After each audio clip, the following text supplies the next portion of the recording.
आपका हमारे YouTube channel Raju class में स्वागत है। आज हम लोग पढ़ेंगे कक्षा 12 की गणित। कक्षा 12 की गणित में क्या पढ़ेंगे कि तो आपका चैप्टर नंबर जो कि 3 है आव्यूह के बारे में आज हम लोग पढ़ेंगे। आव्यूह में कौन सी एक्सरसाइज? तो आव्यूह में एक्सरसाइज 3.2 को, इससे पहले हमने एक्सरसाइज 3.1 को पढ़ लिया है और इसमें क्या देखना है? आव्यूह का योग, आव्यूह की गुणन। तो हमने ये सब के बारे में भी पढ़ लिया है कि आव्यूह को कब जोड़ा जाता है, कब नहीं जोड़ा जाता है, आव्यूह का गुणन कब होता है, कब गुणन नहीं होता है। तो इन सब चीजों के बारे में हमने पढ़ रखा है। यदि आपने नहीं देखा है तो इसके पहले एक बेसिक टॉपिक बना हुआ है, एक वीडियो है जिसमें उसका थंबनेल है आव्यूह का योग, आव्यूह का गुणन। आप उस वीडियो को देख लीजिएगा जिसका लिंक डिस्क्रिप्शन बॉक्स में मौजूद है। आप लोग यहाँ से क्लिक करके उस वीडियो पे जा सकते हैं। अब हम चलते हैं अपने एक्सरसाइज 3.2 के क्वेश्चनों को सॉल्व करने। आइए देखते हैं अपना पहला क्वेश्चन और उसको हल करने का प्रयास करते हैं। अब हम सॉल्व करते हैं अपने पहले प्रश्न को। देखिए क्या है, मान लीजिए कि ये बराबर एक आव्यूह दिया है 2 4 3 2, बी बराबर क्या दिया है 1 3 -2, 5, सी बराबर दिया है -2 5 3 और 4। तो निम्नलिखित ज्ञात कीजिए। इसमें 5 सवाल है। पहला a प्लस बी, दूसरा a माइनस बी, तीसरा 3a माइनस सी, चौथा ए बी, पांचवा बी ए। तो किसी भी दो आव्यूह को जोड़ने के लिए क्या होनी चाहिए? उनकी कोटि समान होनी चाहिए। तो आइए सबसे पहले हम पहले को हल करते हैं। पहला क्या है हमारा a प्लस बी। तो दोनों आव्यूह को लिखते हैं। क्या है? एक की a आव्यूह क्या है 2 3 4 2। b आव्यूह क्या है? तो b आव्यूह है हमारा 1 -2 3 और 5। तो देखिए दोनों की कोटि 2 क्रॉस 2 की है, इसलिए दोनों हमारे जुड़ेंगे, अन्यथा नहीं जुड़ते। दोनों का कोटि समान है इसलिए जुड़ रहे हैं। 2 और 1 3, तो क्या हो जाएगा 3, 4 और 3 7, तो ये हो गया 7। 3 और -2 1, 2 और 5 7। तो ये रहा हमारा आव्यूह कौन सा? पहले का आंसर। a प्लस बी का मान कितना आया? 3 7 1 7। तो ये रहा आपके पहले का आंसर। आप चाहें तो स्क्रीनशॉट कर सकते हैं। अब इसी में हम अपने दूसरे को हल करते हैं। देखिए हमारा दूसरा क्या है? a minus B. दूसरा क्या है? a माइनस में b, मतलब a में से b को घटाना है। तो सबसे पहले a को लिखते हैं। क्या है? 2 4 3 और 2। b क्या है? तो b है 1 -2 3 और 5। इसमें से इसको घटाना है। 2 में से 1 गया, कितना आएगा 1। 4 में से 3 जाएगा 1, 3 में से -2 जाएगा तो 3 देखिए 3 -2 क्या हो जाएगा 3 + 2, मतलब कितना आएगा 5। तो यहाँ पे लिखना पड़ेगा आपको 5। 2 में से 5 गया, कितना आएगा -3। तो ये रहा आपका a माइनस बी का। घटता भी तभी है जब दोनों का कोटि समान हो। तो ये रहा आपके a माइनस बी का मान। अब इसी में जो तीसरा है 3a माइनस सी, उसको हल कर लेते हैं। देखिए इसमें तीसरा क्या है? 3a माइनस सी। तीसरे को हल करते हैं। 3a माइनस में सी, तो 3 a का मान लिख लेते हैं। क्या है? 2 3 4 और 2, माइनस सी को लिख लेते हैं। तो सी क्या है? -2 3 5 और 4। क्या करना है? तो आपको 3 से इन सब में गुणा करना होगा। 3 दूनी 6, 3 चौके 12, 3 तिहाई 9, 3 दूनी 6। ये हो गया आपका 3a आव्यूह। अब c लिख लेते हैं। तो -2 5 3 और 4। अब देखिए इसमें से इसको घटाना है। 6 में से 2 गया, तो ऑलरेडी ये माइनस है तो जुड़ जाएगा। 6 2 कितना हो जाएगा? तो ये आ गया 8। अब 12 में से 5 गया, कितना होगा? तो 7। वैसे ही 9 में से 3 जाएगा तो 6। 6 में से 4 गया तो कितना होगा? 2। तो ये रहा आपका 3a माइनस सी का मान। तो ये आप इसको भी स्क्रीनशॉट कर सकते हैं। ये रहा हमारा पहले का तीसरे का हल। अब हम चलते हैं अपने चौथे सवाल को हल करने के लिए। आप चाहें तो इसको स्क्रीनशॉट कर सकते हैं। अब आइए हम अपने चौथे सवाल को हल करते हैं।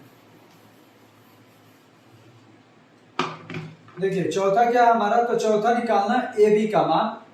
तो ए बी कब संभव होता है ये ध्यान दीजिए। सबसे पहले आपको कोटि लिखना होता है। ए बी है ना, ए की कोटि क्या है? 2 × 2। बी की कोटि क्या है? तो बी की भी कोटि 2 × 2 है। आपको ए में स्तंभों की संख्या बी में पंक्तियों की संख्या के बराबर होना चाहिए। ए में स्तंभों की संख्या बी में पंक्तियों की संख्या बराबर है, अतः ये ए बी संभव है। तो आइए हम इसका गुणा कर लेते हैं। ए बी संभव है तो ए बी की कोटि क्या होगी? 2 × 2। ए बी की कोटि क्या हो जाएगी? ए बी की कोटि क्या होगी? ए बी की कोटि हो जाएगी 2 × 2, तो ए बी का पहले हम सिंपल रूप लिख लेते हैं, क्या हो जाएगा, A11 A12 A21 A22। अब देखिए इसमें गुणा कैसे होता है ये सब आपको समझ लेना है।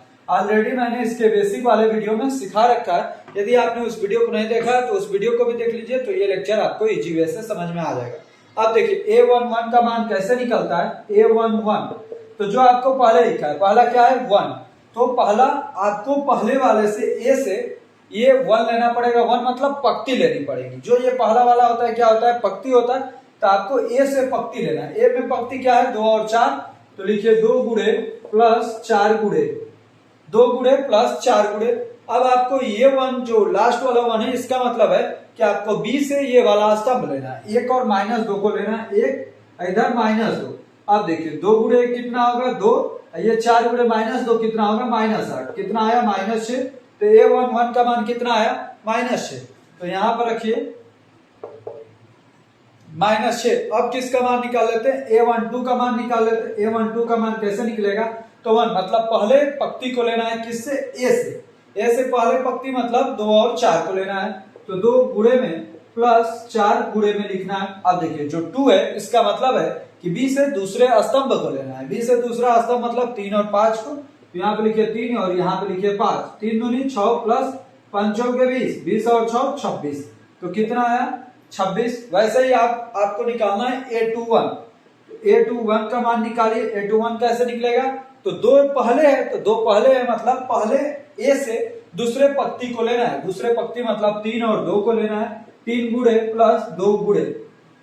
अब देखिए जो बाद में 1 है, इसका मतलब है कि आपको बी से पहले स्तंभ को लेना है। पहला स्तंभ क्या है, 1 और -2, तो 1 इधर -2, 3 एकम 3, 2 दूनी 4, तो -4, कितना आया -1, तो यहाँ पर आ गया आपका मान -1। अब एक बचा A22, इसको भी निकाल लेते हैं। A22 क्या होगा, A22 मतलब दूसरे पंक्ति को, ए से दूसरे पंक्ति को और बी से दूसरे स्तंभ को। ए का दूसरा पंक्ति क्या है, तो 3 और 2 है, 3 गुणे प्लस में 2 गुणे।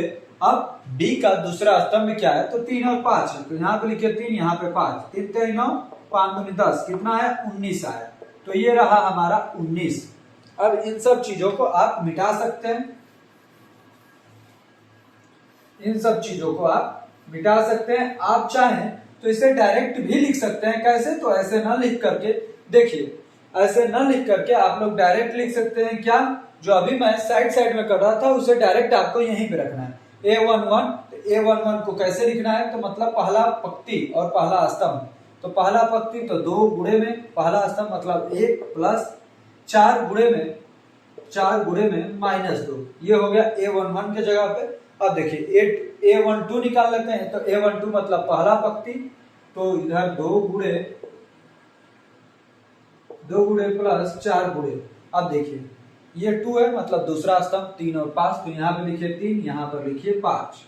अब देखिए फिर क्या होगा, ये ऊपर में ही हो जाएगा, तो इतना बड़ा करने की जरूरत नहीं। देखिए अब A21 मतलब दूसरा पंक्ति पहले से, तो 3 और 2, तो 3 गुणे में प्लस 2 गुणे में। अब 1 है तो मतलब पहला स्तंभ बी से, तो 1 और -2, तो यहाँ पे 1, यहाँ पे -2। अब इधर लिखिए तो A22 मतलब दूसरा पंक्ति, तो 3 और 2, तो यहाँ पे लिखिए 3 गुणे में प्लस 2 गुणे में। ये 2 का मतलब दूसरा स्तंभ, तो 3 और 5, तो ये भी 3, ये भी 5। अब देखिए क्या आएगा, 2 एकम 2 और 4 दूनी 8, तो क्या आएगा -6।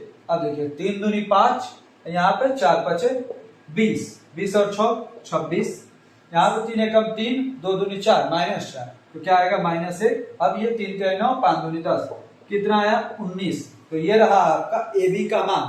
अब ऐसे ही हम, ये आपका चौथा सवाल कंप्लीट रूप से सॉल्व हो गया है। आपको 2 तरीका बताया गया है, आप चाहें तो पहले ट्रिक को भी फॉलो कर सकते हैं या दूसरे तरीके को भी। अब हम चलते हैं पहले के ही 5वें सवाल बीए को हल करने के लिए, तो आइए बीए को भी हल कर लेते हैं। देखिए बीए को हल कर लेते हैं, 5वां बीए का मतलब क्या है कि बी से ए में गुणा करना है। मतलब पहले आपको बी का कोटि लिखना होगा। बी का कोटि क्या है, 2 गुणे 2। ए की कोटि क्या है, तो 2 गुणे 2। तो इसका मतलब है कि ये बी में स्तंभों की संख्या ए में पंक्तियों की संख्या के बराबर है, अतः बीए संभव है। अब चलिए हम बीए का गुणा करते हैं। तो बी ए हमारा कैसे निकलेगा, तो सबसे पहले इसको आपको लिखना पड़ेगा इसकी कोटि। इसकी कोटि कैसे निर्भर होती है, तो ये दो बी की पंक्तियों की संख्या और ए के स्तंभों की संख्या मिलके बी ए की कोटि बनाती है, 2 गुणे 2। तो हम डायरेक्ट इसका लिख लेते हैं बेस कि कैसे कैसे होगा। A11 होता है, A12 होता है, A21 होता है, A22 होता है। ये रहा आपका बेसिक इसका स्ट्रक्चर। अब हम चलते हैं इसमें A11 के जगह पे रखते हैं मान। A11 के जगह पे कैसे आएगा, पहला पंक्ति किसका, बी का। जो पहले लिखा है उसका पहला वाला नंबर लेना है, बी का पहला पंक्ति। बी का पहला पंक्ति क्या है, 1 और 3, तो 1 गुणे में प्लस 3 गुणे में। अब देखिए दूसरा भी 1 है, तो इसका मतलब है ए का पहला स्तंभ। ए का पहला स्तंभ क्या है, 2 और 3, तो यहाँ पे लिखिए 2 और यहाँ पे लिखिए 3। अब इस पे चलते A12 के जगह पे, तो मतलब पहला पंक्ति किसका, तो बी का। बी का पहला पंक्ति क्या है, 1 गुणे में प्लस 3 गुणे में। अब देखिए 2 लिखा है, मतलब ए का दूसरा स्तंभ। ए का दूसरा स्तंभ क्या है, 4 और 2, तो यहाँ पे लिखिए 4, यहाँ पे लिखिए 2। अब हम चलते A21, तो A2 क्या हो गया, तो A2 मतलब इसका मतलब है कि दूसरा पंक्ति लेना है किसका, तो बी का। बी का दूसरा पंक्ति क्या है, -2 5, तो -2 गुणे 5 गुणे 1, तो 1 का मतलब ए का पहला आपको स्तंभ लेना है। ए का पहला स्तंभ क्या है, 2 और 3, तो यहाँ 2 और 3 ले लीजिए। अब देखिए A22 लिखते हैं, मतलब दूसरा पंक्ति। किसका दूसरा पंक्ति, तो बी का। बी का दूसरा पंक्ति क्या है, -2 गुणे में प्लस 5 गुणे में। ये 2 का मतलब क्या है कि ए का दूसरा स्तंभ। ए का दूसरा स्तंभ क्या है, 4 और 2, ये हो गया 4 और 2। अब इन सब का हल करके यहाँ पर लिख लीजिए, वही आपका मान हो जाएगा। 2 एकम 2, 3 3 9, 9 2 11 हो गया। अब 4 एकम 4, 3 दूनी 6, 6 4 10 हो गया। अब देखिए 2 दूनी -4, तो ये क्या है, -4। अब 5 3 15, -4 प्लस 15 11 आ गया। 4 दूनी 8, तो -8, 5 दूनी 10, -8 प्लस 10 2 आया। तो ये रहा आपके पहले का पांचवे का आंसर। आप चाहें तो इसको लिख सकते हैं। इस प्रकार से हमने अपने पहले क्वेश्चन को कंप्लीट रूप से सॉल्व कर लिया। यदि आपको अच्छे से समझ में आया हो तो वीडियो को लाइक कीजिए, अपने दोस्तों को भी शेयर कीजिए और चैनल को सब्सक्राइब करना मत भूलिए। आपको अंत तक बने रहने के लिए हमारे चैनल पे बहुत बहुत धन्यवाद। आपको हमारे नेक्स्ट लेक्चर पे क्वेश्चन नंबर 2 मिल जाएगा। आप लोग नेक्स्ट लेक्चर पे जाइए और क्वेश्चन नंबर 2 3 को देखिए। यदि आपको ये ठीक से समझ में नहीं आ रहा है तो इसके बेसिक कंसेप्ट वाले वीडियो को आप देख कर आइए। उसका लिंक डिस्क्रिप्शन बॉक्स में मौजूद है, जहां से आपको अच्छे से समझ में आ जाएगा। धन्यवाद एक बार और आपको अंत तक बने रहने के लिए।